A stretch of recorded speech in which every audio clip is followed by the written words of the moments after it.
Hello friends, माँ Saraswati classes के YouTube channel पर आप सभी का स्वागत है। इस वीडियो में हम TFCCIL के लिए जूनियर एग्जीक्यूटिव SNT इलेक्ट्रॉनिक्स जिसका पोस्ट कोड 32 है, तो पोस्ट कोड 32 के लिए इस वीडियो में हम बात करेंगे कि आपके एग्ज़ाम के लिए टेक्निकल सिलेबस से संबंधित मोस्ट इम्पॉर्टेंट टॉपिक्स कौन कौन से हैं और इसके साथ साथ आपको ओवरऑल सिलेबस को कैसे कवर करना है। सारे सिलेबस के जो टॉपिक्स हैं वो क्या क्या आपको टॉपिक्स पढ़ने हैं, कैसे आपको इसकी प्रिपरेशन करनी है, क्या आपकी प्रिपरेशन स्ट्रैटेजी होनी चाहिए, सिलेबस कैसे कवर किया जाए, एग्ज़ाम लेवल और एग्ज़ाम पैटर्न किस तरीके का होता है। जैसे कि 2018 में जो एग्ज़ाम कंडक्ट हुआ था उसके टेक्निकल पोर्शन को कवर करते हुए हमने पूरे के पूरे 60 क्वेश्चन को काफ़ी डिटेल में डिस्कस किया हुआ है और इनके वीडियोस ऑलरेडी अपलोड हैं। अगर आपने नहीं देखे हैं तो हर एक वीडियो को, हर एक क्वेश्चन को बहुत अच्छे तरीके से देखिएगा। सिर्फ ये मत कीजिएगा कि सिर्फ क्वेश्चन देखा और आपने उसको स्किप कर दिया। पूरे सॉल्यूशन को अच्छे तरीके से समझिएगा, अपने आप से कोशिश कीजिएगा कि क्या आप उसको सॉल्व कर पा रहे हैं। अगर नहीं कर पा रहे तो इसके अलावा उसमें जो कंसेप्ट मैंने आपको बताए हैं उन कंसेप्ट को सीखिएगा, उनको नोट कीजिएगा। क्योंकि अगर मान लीजिएगा अगर यहाँ से जो पेपर पूछा गया और काफ़ी डिटेल में मैंने आपको कंसेप्ट बताए हुए भी हैं, अगर यहाँ से 2 या 3 क्वेश्चन भी आ जाते हैं तो ये 2-3 क्वेश्चन आपके लिए बहुत अच्छे, कह सकते हैं कि आपके लिए ये 2-3 नंबर एक आपकी सिलेक्शन चांस को बढ़ा देते हैं। क्योंकि जिन बच्चों ने अच्छे तरीके से चीज़ें की हैं, है ना, तो उनका सिलेक्शन चांस थोड़ा बढ़ जाता है। यहाँ पर अगर आपने स्किप कर दिया, ऐसे ही आपने जाने दिया, क्योंकि ये चीज़ें कहीं ना कहीं आपके नए एग्जाम पैटर्न पर रिलेट करती हैं। एग्जामिनर को भी कुछ यहीं से कुछ ना कुछ वो निकाल के देता है। ठीक है, तो प्रीवियस ईयर पेपर अच्छे तरीके से सॉल्व कीजिएगा। अगर नहीं आते हैं आपसे तो मैंने आपको सॉल्व करवाए हैं, वीडियो जा करके देखिएगा, उनके कंसेप्ट को आप लिखिएगा। वीडियो कहाँ मिलेंगे आपको, तो इस वीडियो के डिस्क्रिप्शन बॉक्स में मिल जाएंगे या फिर आप प्लेलिस्ट में जा करके भी देख सकते हैं। सबसे ज़रूरी चीज़ें क्या होती हैं, एक जो बच्चा सिलेक्शन लेता है वो सबसे पहले क्या करता है, जो बच्चा सिलेक्शन लेता है वो सबसे पहले यही करता है कि वो प्रीवियस ईयर पेपर को देखता है। प्रीवियस ईयर पेपर को देखेगा, उससे क्या एनालाइज किया जाता है, उससे एनालाइज किया जाता है एग्जाम लेवल को, कि एग्जाम जो लेवल है वो किस तरीके का है। एग्जाम पैटर्न को उसमें देखा जाता है कि आखिर एग्जाम के पैटर्न को किस तरीके से एग्जामिनर ने सेट किया है। क्योंकि प्रीवियस ईयर चीज़ें जो है ना वो एक आपके सिलेक्शन चांस को बहुत ज़्यादा बढ़ा देती हैं। तो ये आपके लिए बिल्कुल मस्ट है कि सबसे पहले प्रीवियस ईयर चीज़ों को आप समझिएगा, पेपर को देखिएगा, उसके लेवल को समझिएगा, खुद से सॉल्व करिएगा। अगर नहीं आता है तो कोई दिक्कत नहीं, आप उसके लिए और कोशिश कीजिएगा, अपने कंसेप्ट को बिल्डअप कीजिएगा, फिर आप इन चीज़ों को सीखिएगा। ठीक है, तो यहाँ पर हम अब टेक्निकल सिलेबस के लिए बात कर रहे हैं और नेक्स्ट वीडियो लाएंगे तो उसमें हम नॉन टेक्निकल को डिटेल में डिस्कस करेंगे। क्योंकि नॉन टेक को भी मैंने अच्छे तरीके से एनालाइज कर लिया है कि क्या क्या चीज़ें आपके लिए ज़रूरी होंगी और क्या क्या टॉपिक्स आपके लिए इंपॉर्टेंट होंगे। तो यहाँ पर अभी हम बात करेंगे पार्ट 2 के लिए। आप अगर इस सिलेबस को देखेंगे तो इस सिलेबस में कुछ ऐसे टॉपिक्स हैं जो कि आपने ITI के दौरान नहीं पढ़े हैं, और अगर आप प्रीवियस ईयर एग्जाम को देखेंगे तो उसमें कम से कम लगभग 8 से 10 ऐसे क्वेश्चन हैं जो आपके इस सिलेबस में है ही नहीं। यानी कि इन 8 से 10 क्वेश्चन जो पूछे गए हैं वो इन टॉपिक्स में आते ही नहीं है, है ना। अब ये कैसे पता आपको, तो ये मैंने प्रीवियस ईयर पेपर करवाया है, उस टाइम पर आपको बताया था कि ये कौन से चैप्टर का है या कौन से सब्जेक्ट का आपका ये क्वेश्चन है। ठीक है, तो यहाँ पर ये दोनों चीज़ें बहुत ज़रूरी हैं। क्योंकि आप अगर इस तरीके से तैयारी कर रहे हैं, आपने बस इन टॉपिक्स को कवर कर लिया और एग्जामिनर ने कुछ इन टॉपिक्स से भी क्वेश्चन डाल दिया। अब देखिए प्रीवियस ईयर में 8 से 10 क्वेश्चन पूछे गए थे। अब अगर यहाँ पर बच्चा, जो भी बच्चा है थोड़ा एडवांस है, तो वो क्या करेगा, वो इन टॉपिक्स को भी करेगा। और आप लोग अगर मान लीजिएगा इन टॉपिक्स को इग्नोर करते हैं तो फिर ये आपके लिए सिलेक्शन रोक देते हैं। यही चीज़ें एग्जामिनर क्यों करता है, यही एग्जामिनर करता है क्योंकि वो थोड़ा सा ये देखता है, वो ये नहीं देखता कि आपको नॉलेज है, वो ये भी देखता है कि आप स्मार्ट वर्क कर पा रहे हैं कि नहीं कर पा रहे हैं। तो यहाँ पर ये चीज़ें भी चेक की जाती हैं। तो ये 8 से 10 क्वेश्चन कहाँ से पूछे गए वो भी मैं आपको इस वीडियो में डिटेल से बताऊंगा, क्या क्या चीज़ें आपको पढ़नी होगी। तो सबसे पहले हम यहाँ पर बात करें कि हमारे सिलेबस में क्या क्या मेंशन है। Electronics measurement and instrumentation, right, ये एक सब्जेक्ट है। इसके अलावा एनालॉग एंड डिजिटल सर्किट, ये एक सब्जेक्ट है। Analogue and digital communication system, ये भी एक सब्जेक्ट है। कंप्यूटर ऑर्गेनाइजेशन एंड आर्किटेक्चर, ये एक सब्जेक्ट है। इलेक्ट्रोमैग्नेटिक्स, ये एक सब्जेक्ट है। और एडवांस कम्युनिकेशन टॉपिक, ये एक आपका सब्जेक्ट है। अब इन सब्जेक्ट के अंदर आपको कौन कौन से चैप्टर कवर करने हैं, क्योंकि ये तो सब्जेक्ट दिए हुए हैं, इसके अलावा आपको यहाँ पर इनके अंतर्गत जो चैप्टर आते हैं वो अब आपको कवर करने हैं। तो यहाँ पर हम एक एक करके डिस्कस कर लेते हैं। सबसे पहले आपको यहाँ पर बात करते हैं हम इलेक्ट्रॉनिक्स मेजरमेंट एंड इंस्ट्रूमेंटेशन से। इलेक्ट्रॉनिक मेजरमेंट एंड इंस्ट्रूमेंटेशन की बात की जाए तो इसमें आपको एसी एंड डीसी मेजरमेंट को कवर करना है, एसी एंड डीसी मेजरमेंट को कवर करना है, और इसके अलावा आपको कैथोड रे ऑसिलोस्कोप को कवर करना है। किसको? एसी एंड डीसी मेजरमेंट और कैथोड रे ऑसिलोस्कोप को। इसके बाद आपका एनालॉग एंड डिजिटल सर्किट आता है। एनालॉग एंड डिजिटल सर्किट में आपको क्या क्या पढ़ना है? तो semiconductor diodes and rectifiers. Semiconductor diode क्या होते हैं, रेक्टिफायर्स क्या होते हैं, कैसे वर्क करते हैं, ये काफ़ी डिटेल में आपको कवर करना होगा, बेसिक से हाई लेवल तक। इसके बाद आपको वेव शेपिंग सर्किट्स पढ़ने होंगे जिनके अंतर्गत क्लिपर और क्लैंपर वगैरह आते हैं। तो ये इसके बाद आपको आईसी रेगुलेटर एंड 555 टाइमर, ये भी आपको पढ़ना होगा। और यहाँ से एक एक क्वेश्चन भी पूछे गए हैं, ऐसा नहीं है कि क्वेश्चन नहीं पूछे गए, ये मैं अपने आप से बता रहा हूँ, ऐसा नहीं है। इस सब्जेक्ट के अंतर्गत ये चैप्टर आते हैं और इनसे क्वेश्चन भी पूछे गए हैं। आईसी रेगुलेटर हो गया तो इससे क्वेश्चन 7905 समथिंग 24 के बारे में कुछ पूछा गया था। 555 टाइमर का क्वेश्चन आया था, क्लैंपर के बारे में पूछा गया था, डायोड, रेक्टिफायर, ये तो क्वेश्चन आते ही आते हैं। इसके अलावा ट्रांजिस्टर को भी आपको पढ़ना ज़रूरी है, ट्रांजिस्टर भी यहाँ पर पढ़ना चाहिए आपको। एम्पलीफायर हो गया, इसके अलावा ऑसिलेटर हो गया, इसके अलावा बेसिक डिजिटल इलेक्ट्रॉनिक्स हो गई, डिजिटल लॉजिक सर्किट हो गए। तो ये सब चीज़ें आपको एनालॉग एंड डिजिटल सर्किट में पढ़नी होंगी। अब डिजिटल में क्या पढ़ना है, तो पूरी डिजिटल कवर करनी होगी, ऐसा नहीं है कि आप कुछ भी उसमें से छोड़ें। डिजिटल लॉजिक सर्किट के अंतर्गत जो कॉम्बिनेशनल लॉजिक सर्किट होते हैं वो पढ़ने होंगे, लॉजिक फैमिली होती हैं वो पढ़ने होंगे, और इसके साथ साथ जो सीक्वेंशियल लॉजिक सर्किट होते हैं वो भी आपको पढ़ने होंगे। बेसिक डिजिटल इलेक्ट्रॉनिक्स में बेसिक से लेकर के हाई लेवल तक चीज़ें पढ़नी होंगी। पूरे नंबर सिस्टम को पढ़ना होगा, जितने बाकी के नंबर्स होते हैं, जैसे कि बीसीडी कोड क्या होता है, बीसीडी कोड का प्रीवियस एग्जाम में क्वेश्चन भी आया था। ग्रे कोड क्या होता है, एक्सेस 3 कोड क्या होता है, और इसके अलावा आपका वेटेज कोड क्या होता है, इनका कन्वर्जन कैसे किया जाता है, ये सब चीज़ें आपको डिजिटल इलेक्ट्रॉनिक्स में कवर करनी होंगी। और इसके साथ साथ फिर डिजिटल पूरी आपकी कवर हो जाएगी इस टॉपिक में। इसके बाद आते हैं हम नेक्स्ट सब्जेक्ट पे, तो ये है हमारा analogue and digital communication system. Analogue and digital communication system में आपको introduction communication system, introduction to communication system, इसको कवर करना है। मॉड्यूलेशन टेक्निक को कवर करना है, मल्टीप्लेक्सिंग टेक्निक्स को कवर करना है। तो ये 3 आपको टॉपिक जो है वो इसमें कवर करने हैं। ये काफ़ी बड़े बड़े टॉपिक्स हैं, है ना, तो इनको अच्छे से कवर कर लीजिएगा। कंप्यूटर ऑर्गेनाइजेशन एंड आर्किटेक्चर में अगर बात की जाए तो ये प्रीवियस ईयर में जिस तरीके के एग्जाम में क्वेश्चन पूछे गए हैं, तो ये काफ़ी थोड़ा हाई लेवल के क्वेश्चन है, ये इंजीनियरिंग लेवल के क्वेश्चन पूछे गए हैं। अब यहाँ पर ये नहीं है कि नॉर्मली पूछ लिया जाए कि कंप्यूटर कब से स्टार्ट हुआ है, उसकी फर्स्ट जनरेशन था, ऐसे क्वेश्चन नहीं थे। उसमें RISC का फुल फॉर्म था। अब RISC अगर आपने नहीं पढ़ा तो आपको नहीं बनेगा। पाइपलाइन का क्वेश्चन था, पाइपलाइन का एक क्वेश्चन था, पाइपलाइन से रिलेटेड, पाइपलाइन क्या होती है, ऐसा कुछ क्वेश्चन था। एक आध और यहाँ पर कुछ कंप्यूटर आर्किटेक्ट से रिलेटेड क्वेश्चन था। तो ये सब चीज़ें आपको कंप्यूटर से पूछनी है, पूछी जाएंगी। कंप्यूटर हार्डवेयर को पढ़ना होगा, कंप्यूटर नेटवर्किंग होती क्या होती है वो आपको कवर करना होगा, मेमोरी ऑर्गेनाइजेशन क्या होती है ये आपको कवर करना होगा। और मेमोरी से एक क्वेश्चन पूछा गया था, 8 बिट जो है, हाँ समथिंग 8 बिट से रिलेटेड ऐसी कुछ क्वेश्चन था कि एक बाइट जो होता है वो कितने बिट का होता है, ऐसा क्वेश्चन प्रीवियस एग्जाम में पूछा गया था। तो ये टॉपिक्स आपको बहुत ज़रूरी हैं, है ना, सारे टॉपिक्स आपके लिए इंपॉर्टेंट हैं, और सभी का वेटेज भी इंपॉर्टेंट है। अब ये वेटेज के अकॉर्डिंग आप मत इसको डिवाइड कर लेना कि ये जो है इससे 2 क्वेश्चन आए हैं तो मैं इसको कम कह सकता हूँ कि कम ही टाइम दूँ, ऐसा नहीं करना।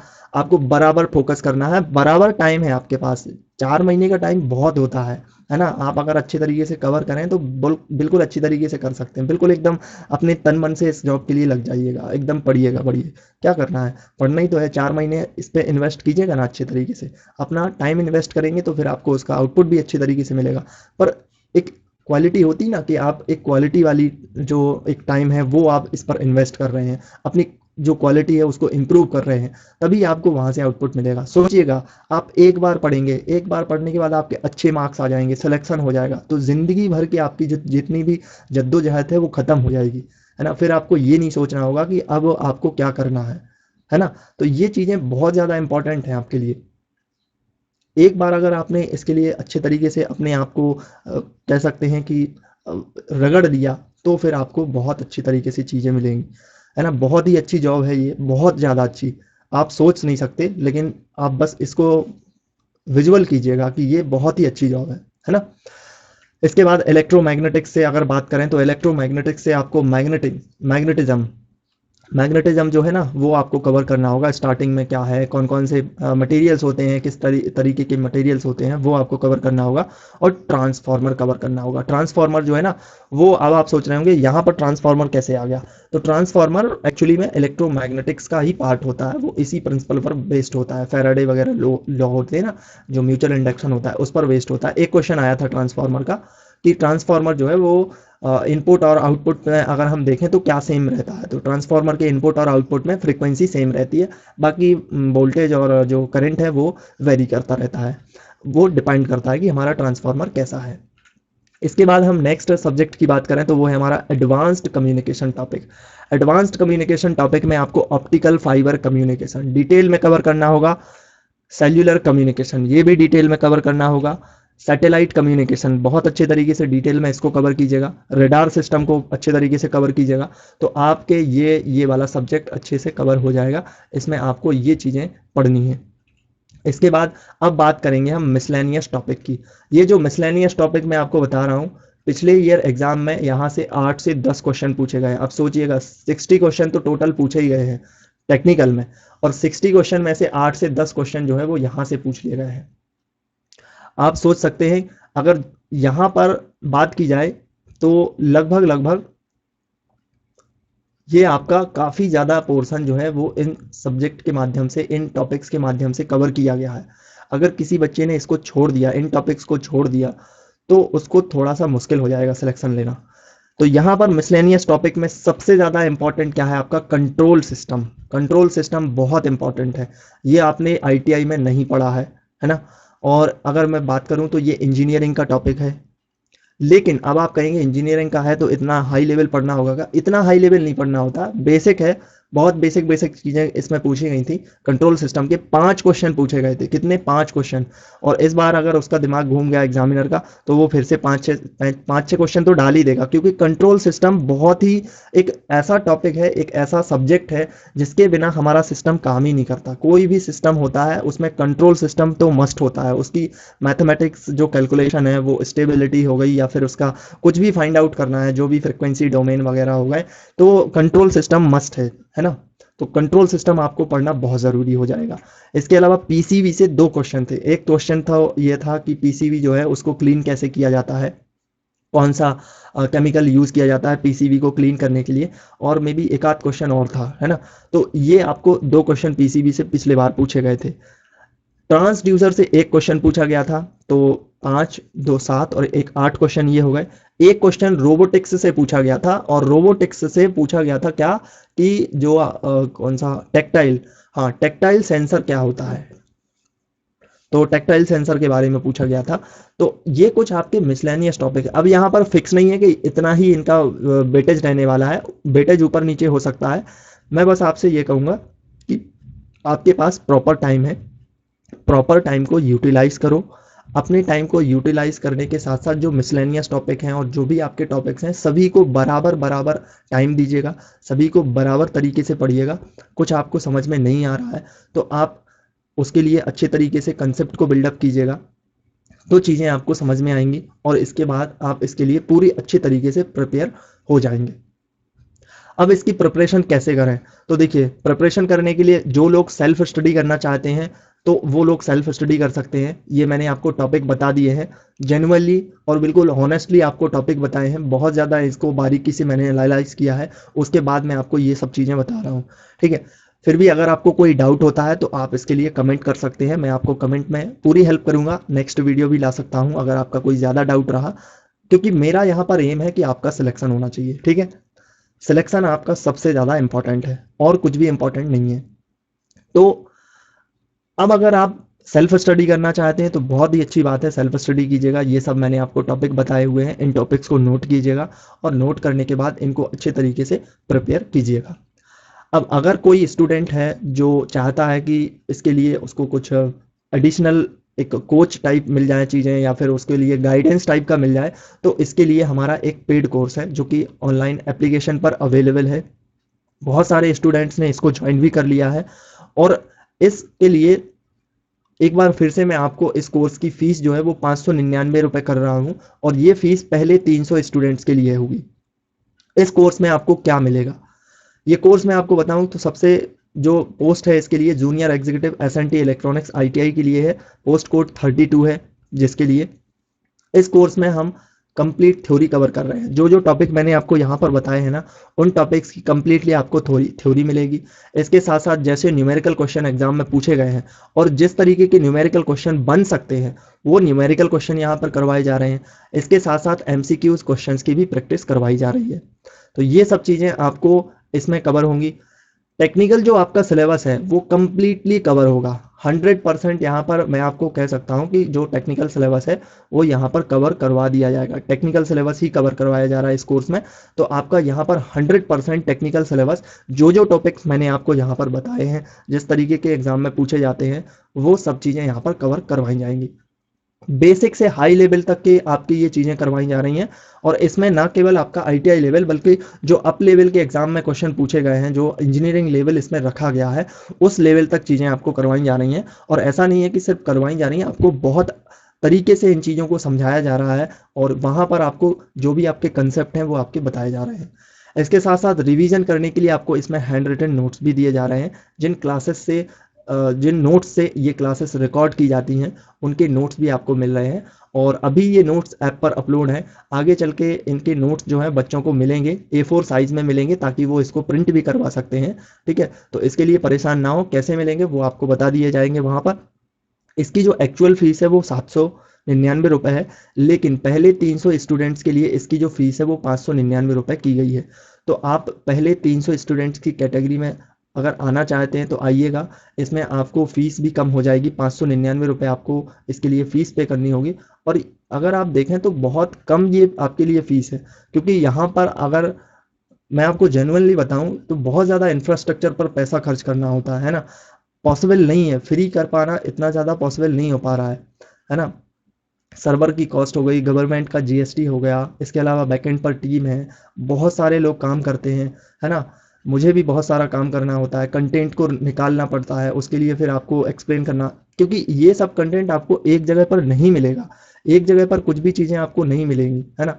और जितने टॉपिक्स हैं अगर उनकी बात की जाए तो उनके लिए सबके लिए अलग अलग बुक्स हैं, और उसमें से लेवल को देखना होता है कि आपके लेवल तक क्या चीज़ें रहेंगी, एग्ज़ाम के लेवल तक क्या चीज़ें रहेंगी। तो ये सब हमारा काम है, ताकि ये सब आपको ना करना पड़े, आपका टाइम बचे।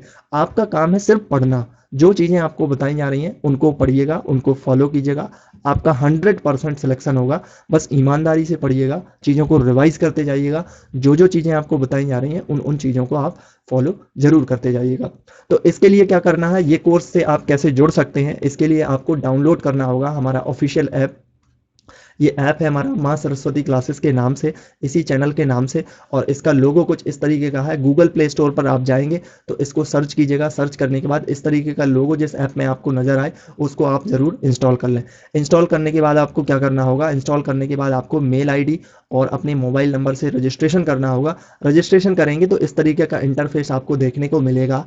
और इसके बाद क्या करना होगा, आपको स्टोर टैब पर क्लिक करना होगा। इस स्टोर टैब पर आप क्लिक करेंगे तो आपको यहाँ पर आपके कोर्स दिख जाएगा, और यहाँ पर आपको DFCCIL के कोर्स के बारे में भी जानकारी आएगी। ये यूपी मेट्रो है लेकिन नहीं, यहाँ पर DFCCIL का कोर्स भी आपको अलग से मेंशन होगा, तो उस पर आपको क्लिक कर लेना है। उस पर आप क्लिक करेंगे तो फिर आपको वहाँ पर फीस भी शो हो जाएगी, और कुछ इस तरीके का यहाँ पर इंटरफेस आपके सामने शो होगा। और इस पर आप क्लिक करेंगे तो फिर आपको वाई नाउ का ऑप्शन आएगा। और इसके साथ साथ आप हर क्लास को 2 मिनट तक देख भी सकते हैं। हर क्लासेस को देख सकते हैं कि 2 मिनट आप अगर उन क्लासेस का डेमो लेना चाहते हैं तो आप देख सकते हैं। एक क्लास इसमें फ्री भी है, तो उस क्लास को भी आप ज़रूर देख सकते हैं कि किस तरीके की क्लास यहाँ पर कंडक्ट करवाई जाएंगी। तो ऐप का लिंक आपको इस वीडियो के डिस्क्रिप्शन बॉक्स में भी मिल जाएगा।